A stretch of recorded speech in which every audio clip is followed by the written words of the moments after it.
Por que o triplex do Lula foi julgado em Curitiba por uma questão política?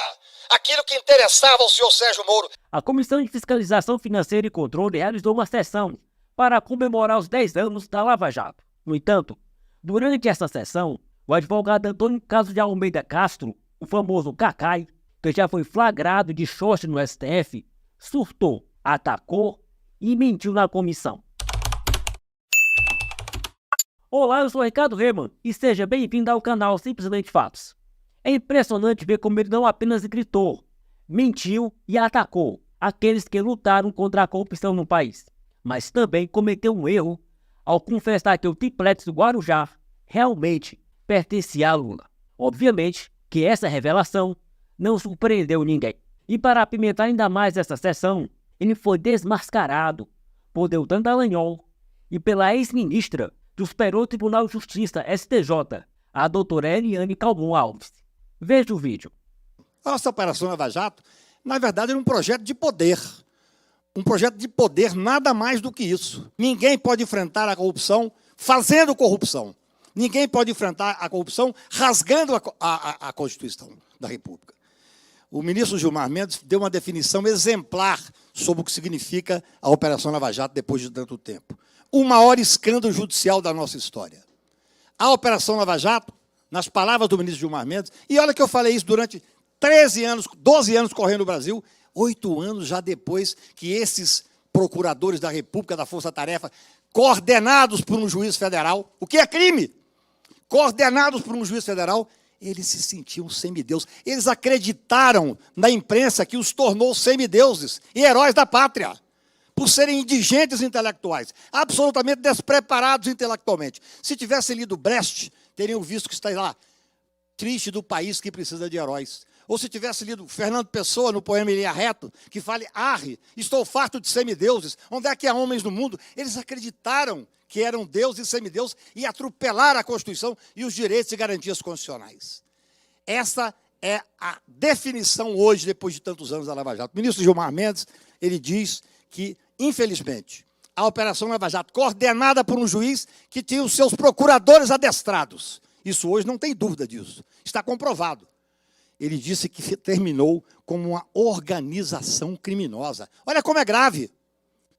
Sabe por que eu tenho o maior prazer de estar aqui em frente a essa casa que eu respeito tanto? Porque não é possível que o Supremo Tribunal Federal diga que houve corrupção no sistema de justiça ao tornar parcial aquele julgamento famoso e histórico do Supremo Tribunal, anulando as sentenças. Eu pergunto aos senhores que são, às vezes, nem são estudantes de direito, nem são advogados, por que o sítio de São Paulo foi julgado em Curitiba por uma questão política? Por que o triplex do Lula foi julgado em Curitiba por uma questão política? Por que o triplex do Lula foi julgado em Curitiba por uma questão política? Aquilo que interessava ao senhor Sérgio Moro e os seus procuradores adestrados, ele levava para ele, porque ele foi o responsável, inclusive, boa parte responsável, pela instalação do fascismo no Brasil. Porque ele foi o grande eleitor de Bolsonaro.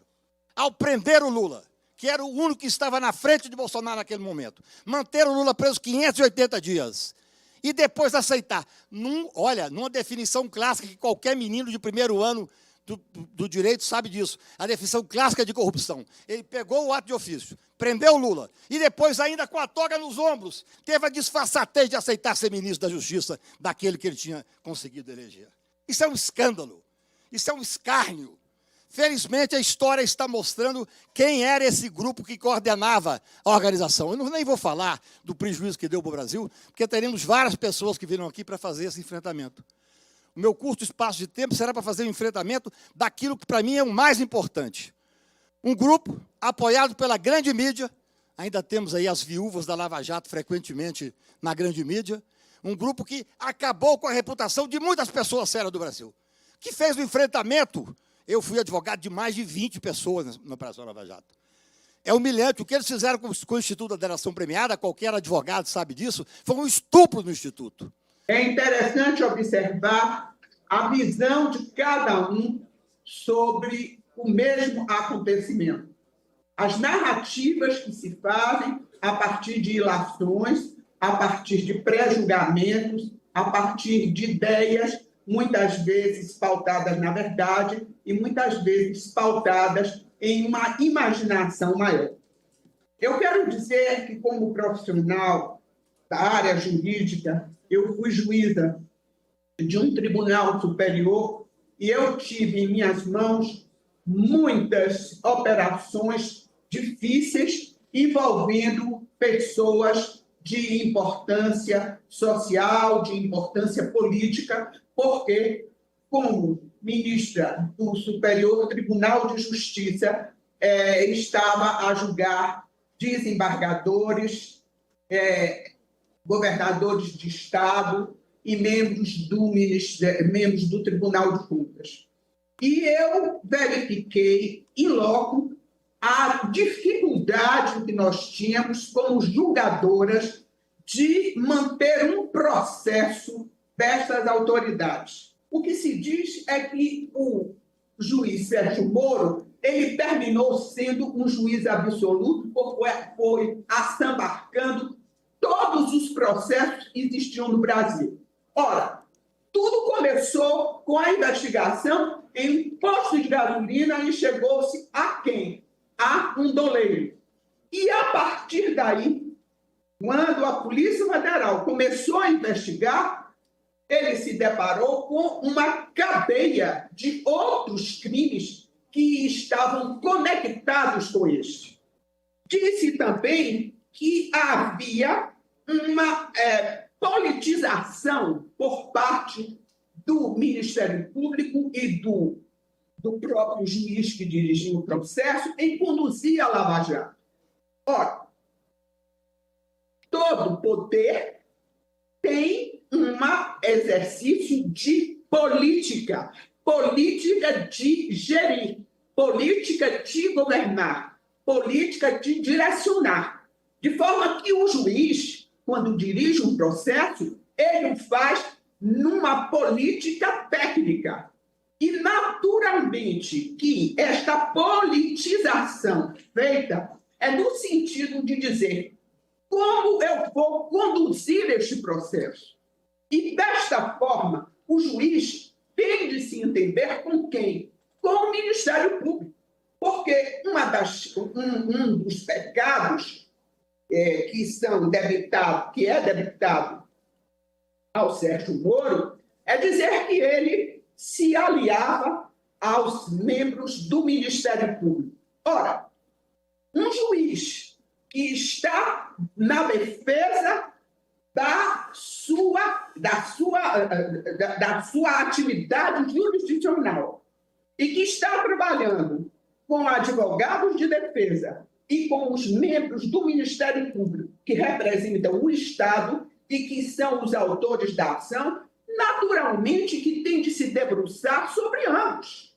Para conversar, para dirigir o processo, saber como é que faz, de forma que esta maneira de agir é absolutamente normal. Eu não vejo nenhuma anormalidade, porque os membros do Ministério Público, como o juiz, estão a serviço do Estado. Contas quando os governantes roubam, como dizia Padre Antônio Vieira, eles não roubam para roubar e serem punidos, mas diferentemente dos ladrões de galinhas que roubavam e eram enforcados, os verdadeiros ladrões roubam e enforcam, e é o que eles seguem fazendo no Brasil. Eles não só roubam, mas se arrogam a enforcar quem combate a corrupção. Essa é a verdade do que acontece.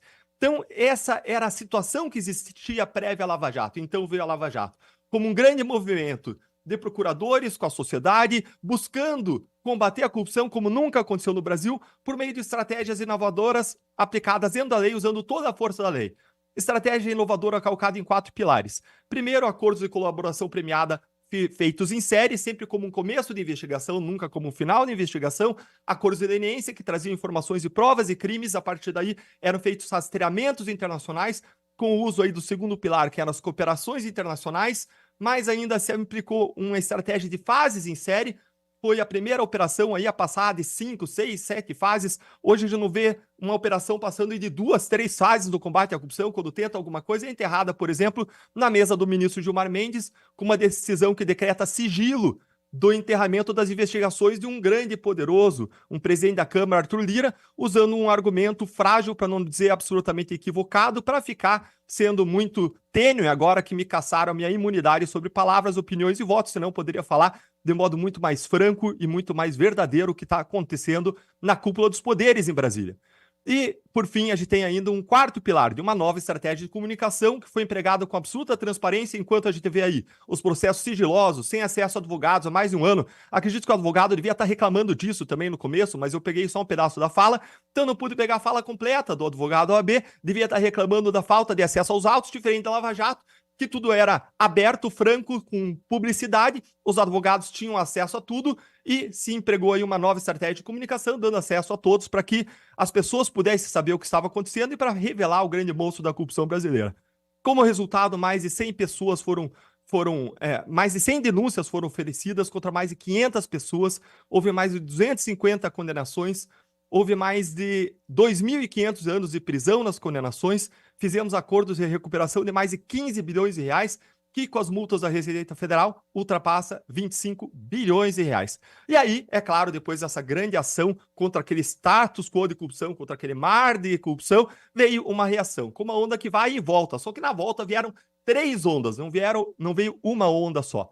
Essas 3 ondas vieram aqui não necessariamente de forma cronológica, mas muitas vezes de forma misturada, e essas 3 ondas foram as seguintes. A primeira onda foi a derrubada sistêmica de casos de corrupção, acontecida por meio da mudança de regras do jogo. Acabaram com a prisão em segunda instância, tinha autorizado em 2016, mas veja só, 3 anos depois, o ministro Gilmar Mendes mudou de ideia. Não é porque a gente chegou ao PSDB, não é porque a gente chegou a aliados políticos históricos dele, não é porque ele estava incomodado com o poder da Lava Jato derrubando políticos poderosos em Brasília, que são aliados históricos dele, com quem ele passa a mão no telefone, conversa influenciando, veja só, um ministro influenciando julgamentos à Câmara, mas não é isso. Acabou de mudando porque ele simplesmente mudou de ideia, refletiu melhor, decidiu de 2016 para 2019 mudar de ideia e com isso ele garantiu que nenhum corrupto jamais volte a ser preso no Brasil. Além disso, eles mudaram a competência da Justiça Federal para estadual, sempre foi a federal, mas veja só, coincidentemente, quando a gente pega grandes corruptos, grandes poderosos, eles repensam as regras e não só mudam a regra do jogo, mas aplicam para trás, permitindo a derrubação em série de uma série de condenações, como as condenações de uma série de grandes corruptos, inclusive de Eduardo Cunha, veja só, que foi presidente da Câmara e está se reabilitando na política depois de ter milhões e bilhões bloqueados em contas do exterior. Além disso, ainda, o Congresso Nacional, com uma maioria histórica, com a resistência de pouco mais de 65 deputados na época, derrubou a lei de improbidade administrativa, coincidentemente, mais uma vez, derrubando aí ações de improbidade que buscavam recuperar dos partidos políticos, vejam só, mais de 40 bilhões de reais em multas e penalidades previstas na lei que os partidos deveriam pagar. Mas olha só que coincidência, mais uma vez, os partidos se auto-beneficiando na Câmara dos Deputados. Que novidade, uma coisa que nunca nós vemos acontecer no Brasil, mas nessa onda de reação a gente viu coisas realmente inusitadas acontecendo.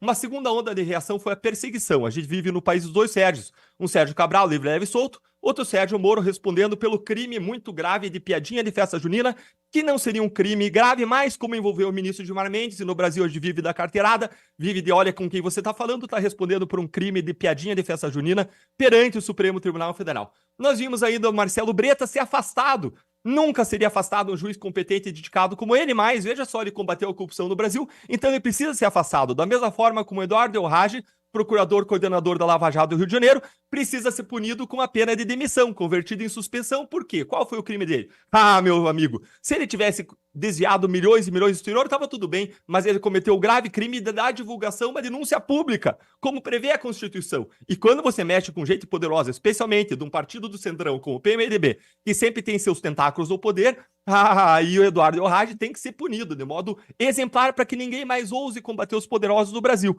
Eu fui punido enquanto membro do Ministério Público por ter ousado cometer o grave crime no Brasil, que é você criticar o Supremo Tribunal Federal. Com elegância, sem xingar ninguém, sem ultrapassar linha, sem quebrar decoro, mas quando você mexe com poderosos, de novo, olha com quem você está falando. Isso vale na praia, isso vale na estrada, isso vale, é claro, quando você trata de ministros do Supremo Tribunal Federal, só que aqui a gente está falando da Suprema Carteirada.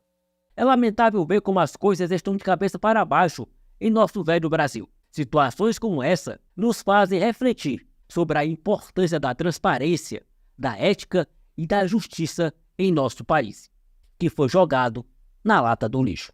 Bom, se você gostou do conteúdo, Não se esqueça de deixar seu like, compartilhar com os amigos e se inscrever no canal Simplesmente Fatos.